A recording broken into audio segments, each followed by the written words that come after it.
Hello, welcome. In this section, we are discussing about planning and estimation in Agile. Under planning, we have already discussed about release planning. Now we will discuss about sprint planning. The sprint planning includes selecting the specific task to complete. Out of set of tasks or larger set, you select a specific task to complete. The time period for sprint is generally 1 to 4 weeks. The sprint planning is like planning a small step in a long journey to make sure that every member knows their role and priorities. Imagine you have many steps to climb. This is a release planning. Let us assume release planning is for 6 months. Here there are many tasks. Task 1, task 2, task 3. There are many features to be delivered in each step, right? In sprint planning, you select one or two steps from this release planning and you work on that particular steps here. Sprint is generally 1 to 4 weeks of time. Release planning can be 6 months, 8 months, 12 months, like that, right? Out of these many steps to climb, you select only particular steps, one step or maybe couple of steps from here, and then you plan that in detail here in the sprint. Basically, sprint planning is about focusing on tasks to be completed in the shorter period of time, generally 1 to 4 weeks, where teams select a specific task to complete. Here, out of these many tasks, you select one or two specific tasks here, right? Then you complete in that particular sprint 1 to 4 weeks of time. For example, imagine you want to do certain changes on a shopping app. After a release planning, team will do the sprint to focus on the search function. Here they want to improve the search function features. For example, here the goal will be improve search, the sprint goal. And the tasks for the sprint can be designing a new search algorithm, performing a coding, testing, right?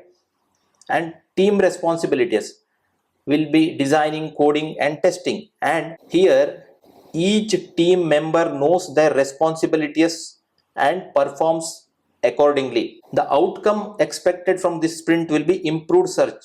At the end of the sprint, the team should ideally have a working version of the improved search feature, right?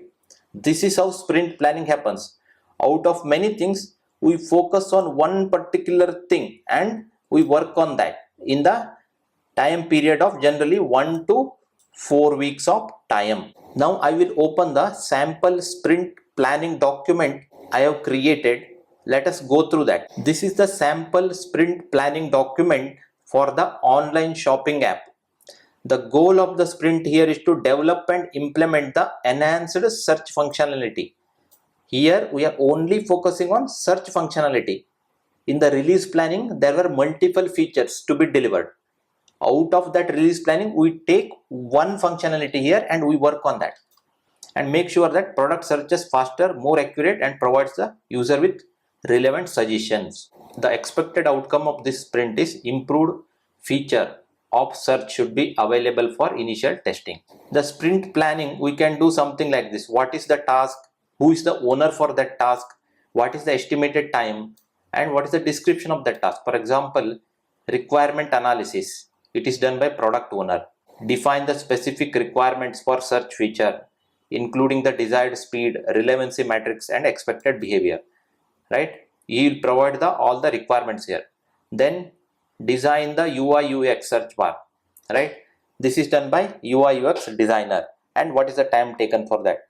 Then backend setup is done by backend developers, right? Develop a search algorithm. Again, it is also done by backend developer. Connect the UI, right? Front end and back end, they will work together. Then test the functionality is done by tester. Testing usability and UI feedback, right? It is done by tester and UI UX team together, right? So like this, each task, who is the owner, what is the estimated time and details of particular task, we can record like this to plan for the sprint. Bug fixing, it is a responsibility of the development team. Sprint review, once all the features have been developed, the team members need to give the demo of the completed feature.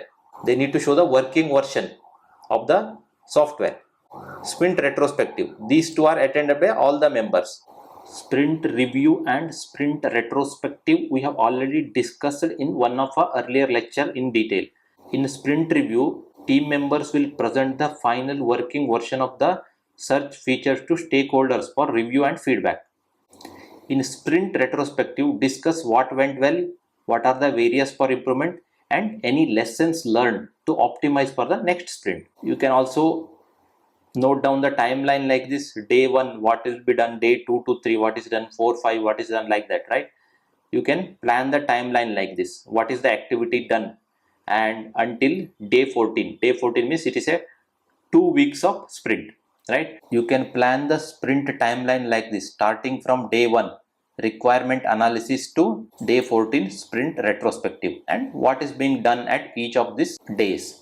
Expected deliverables: improved product search feature. The feature should allow users to quickly find a relevant products with suggestions and filters. Documentation: details of search functionality and test cases.